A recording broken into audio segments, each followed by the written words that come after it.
All right, this is the first episode of the Tales from the Foundation SCP animated. The hunt for a hard to destroy reptile, SCP 682. I'm gonna try to do like 3 or 4 today, and I'm gonna try to keep this one consistent because I got a consistent series to go through, and I'm very interested in the SCP Foundation, even though I know a little bit. 1883. I received a most curious missive in the post this morning. It has been 4 months since I returned to England, having nearly lost my life in endeavoring to become the first man to reach the summit of the foreboding and deadly Mount Everest. I have spent the time since in research and recovery here in London, nursing my wounds and documenting my memoirs of the harrowing trip up the mountain and my nearly fatal encounter with the creature I found there, and have not planned to embark again for distant shores until after summer has passed. That has changed, I fear, as the result of today's letter. To Lord Theodore Thomas Blackwood, CBE. Colonel Joseph Deafante, Armée de Terre of the Republic of France, does hereby cordially invite you to participate in the hunt of a great and terrible creature that threatens the lives of thousands. The Tarrasque is that's not from Dungeons and Dragons, I thought. Maybe. Tarrasque, a creature great and terrifying, of late believed to be legend, has risen and threatens the security of the land of Provence and France itself. Colonel Deafante has been authorized by the President of the Republic to pay a sum of 5 million English pounds to the man or men who shall slay this infamous beast. I immediately dashed off an acceptance and sent it out with the afternoon post. I have always been a firm believer in the proposition that even in the most preposterous of myths, there lies a kernel of truth. Whether an ancient behemoth that breathed fire was bringing ruination to the south of France, I knew not. I feel like that's a Dungeons and Dragons creature. Were concerned enough to seek out a man such as myself, and were willing to offer a bounty that would finance a score of proper expeditions for the killing of a single beast. May 20th, 1883. Oh fuck! Come on now. This game Let's not do this, y'all. Come on you're now. not ready for. We disembarked in Avignon. Mr. Roosevelt and I spent many hours sharing our tales of adventure. I find in him a true intellectual who understands what it means to be a naturalist. Mr. Dukov I found more difficult to talk to. He is a private man who prefers the company of his books and his studies to that of his fellows. I did my best to avoid speaking to So Mr. far, Harris during the trip. This feels like a H.P. Lovecraft story. I fuck with it. I fuck with it. I intend during our expedition to be no less than a gentleman, but the man leaves a sour taste in my mouth. May 21st, 1883. Avignon itself looked like a city at war. Soldiers patrolling the streets, barricades at the edge of town. Not far outside the city, we reached the edge of the quarantine zone. Soldiers had been hard at work digging trenches, erecting fortifications. That Men nigga. keeping watch looked battle-scarred, as though they had seen indescribable horror. I asked my on bad, passing bro. if any of them had yet seen the Tarrasque. Only a few, the scouts and lookouts, had seen it from a distance, I was told, for nobody who had engaged the beast at close range was still alive. We set up camp on the edge of the dead town. Mr. Harris returned by evening and informed us he had spotted the Tarrasque to the southwest, near the village of Bellegarde. You know who in the this act of nigga look destroying- like? Y'all seen Symbiotic Titan? Yeah. Symbiotic Titan? Yeah. Farmhouse. Its route, he said, had not been difficult to trace, for a swath of barren lands seemed to lay a trail. Even the grass itself was not safe from the Tarrasque wrath. Tomorrow we will follow the trail and engage the beast. May 22nd, 1883. Shortly after midday, we spotted the creature in the distance. It was stationary, seeming to nap in the afternoon sun. It was a massive thing, longer than a whale and taller than a giraffe, and it looked to outweigh either. Its That scales shit looked glistened in demonic. the sun, and its teeth, massive and shining, were bad as it rested among the chaos it had wrought. Had it wings, I would have called it a dragon. With our weapons in tow, we stealthily approached the beast to a range of less than 30 meters.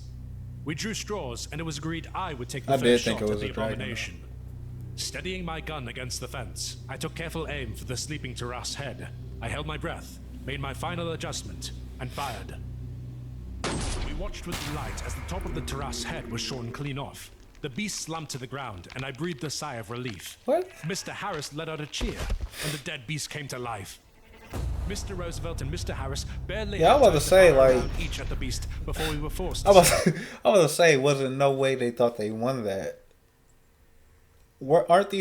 Ain't France like they whole army out here and they ain't winning? Yeah, okay, bro. We watched in horror as the wounds it took sealed themselves within seconds. We were able to elude the Goliath, and by nightfall, we were among the soldiers at the barricade, our prides injured, but otherwise in good health. What did you think was gonna happen? May 28th, 1883. Oh, it's the 1880s. Our second attempt to attack the Tarrasque on the 23rd proved no more successful than the first, we have come to a conclusion that the beast cannot be killed simply by gunshot, or electrification, or setting it aflame, for the rate at which it heals its injuries is so great, and its tolerance for pain and mutilation so high, that even the mighty broadsides of the Royal Navy would have little chance of destroying it before it could take their lives in trade. To slay the Tarrasque, we determined the Royal Navy would have little chance of destroying it before what I'm about to say, I need to rewind that back real quick, make sure. After our second attempt to attack the Tarrasque on the 23rd proved no more successful than the first, we have come to a conclusion that the beast cannot be killed simply by gunshot, or electrification, or setting it aflame, for the rate at which it heals its injuries is so great, and its tolerance for pain and mutilation so high, that even the mighty broadsides of the Royal Navy would have little chance of destroying it before it could take their lives in trade. To slay the... You know how else they could have found this information even faster and quicker? As if they would have asked France. Them niggas would have told them, I'm sure. Like, yeah, this is everything we know about the creature so far. Everything that we've tried to do with it. Blah, blah, blah. Why the fuck? That don't even make sense. You niggas are supposed to be smart. And I feel like I'm smarter than you are so far. But again, I'm going off like, you know, my highest education, probably a little bit of schooling after 12th grade. But this is back in like 2012. But that's still probably leaps and bounds over what these niggas knew at the time. And them niggas is probably experts at they field. Tarrasque, we determined we would have to immobilize it and deal such destruction upon it that it would be utterly annihilated before it could free itself. Me and the homies could have figured that one out. No cap. We prepared our trap in the fields near Gravesend, a village between Tarascon and Avignon that the Tarrasque had yet to lay waste to. We had judged that the beast stood about 9 feet at the shoulder, 6 feet wide and 30 feet long. We dug a long trench in the field, wide and long enough to contain the beast, and deep enough to stop the beast climbing loose before the damage could be done.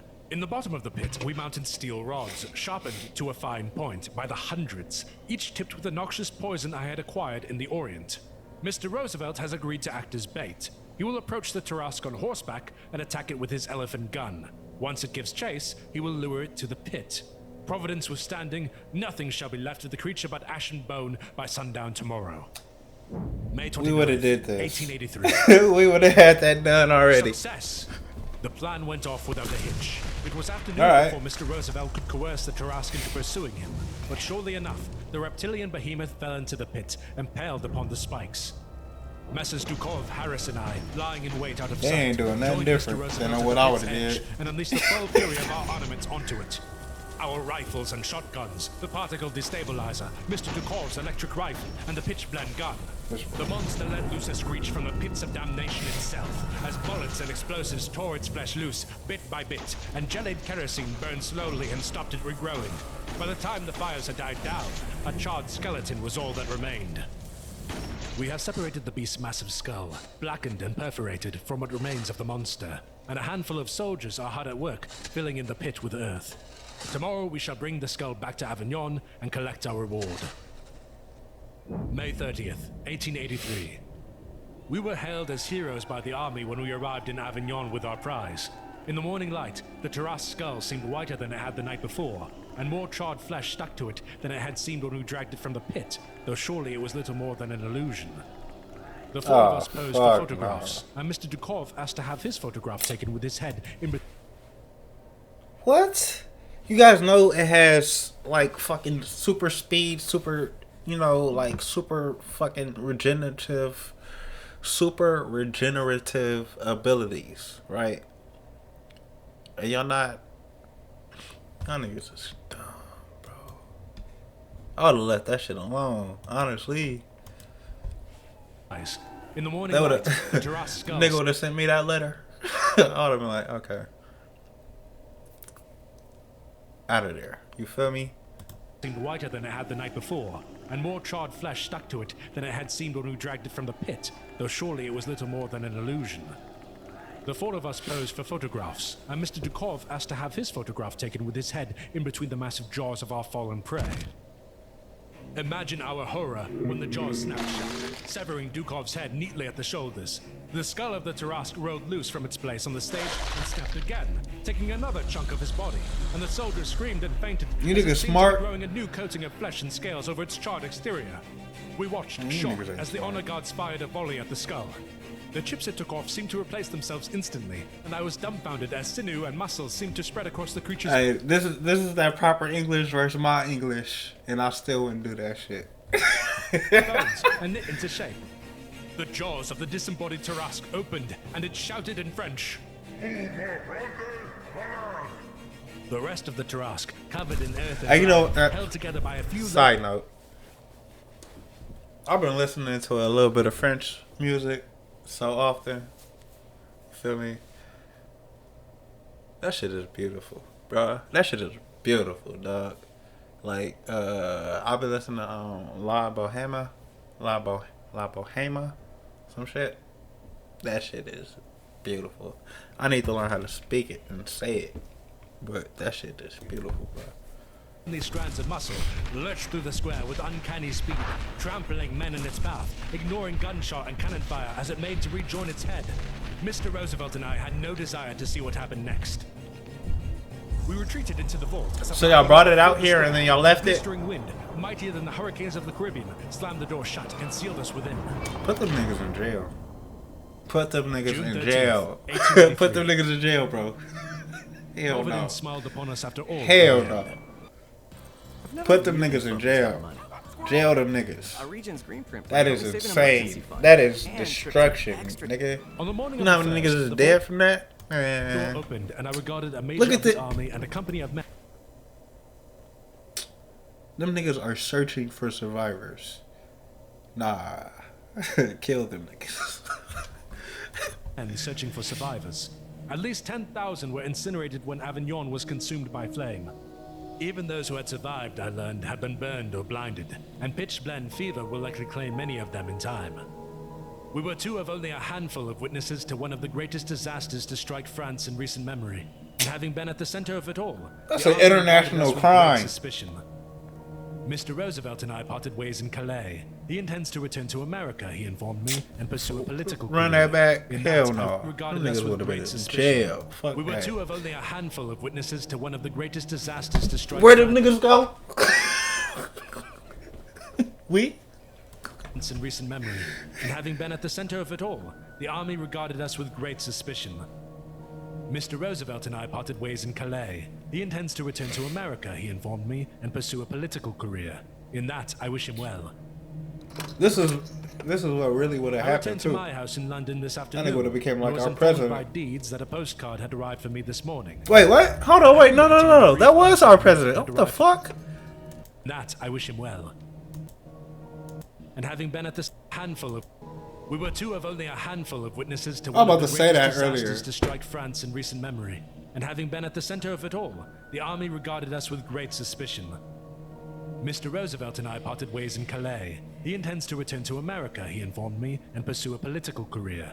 In that, I wish him well. And this is crazy because this is my favorite president too. You know what's even crazier? I had an idea.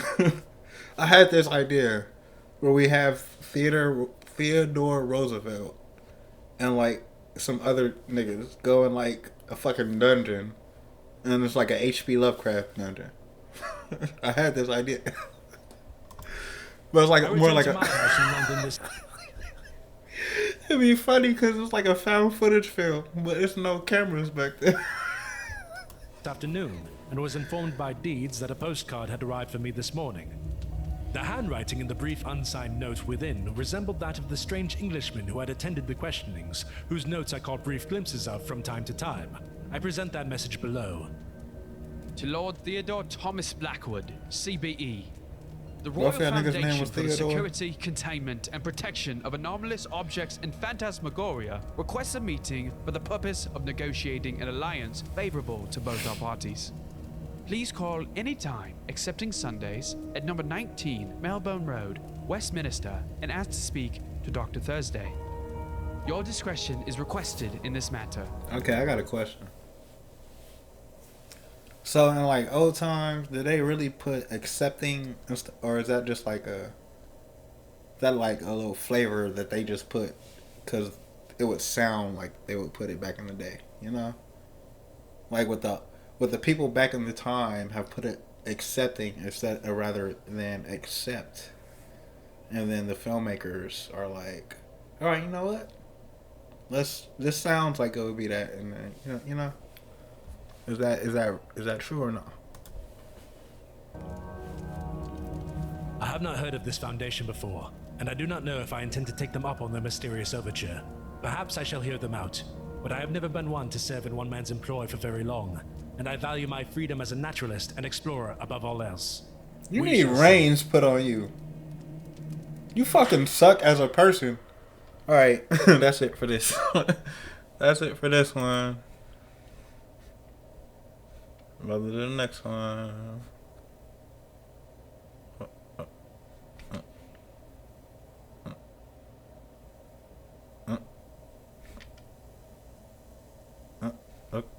Yep. Okay, next one.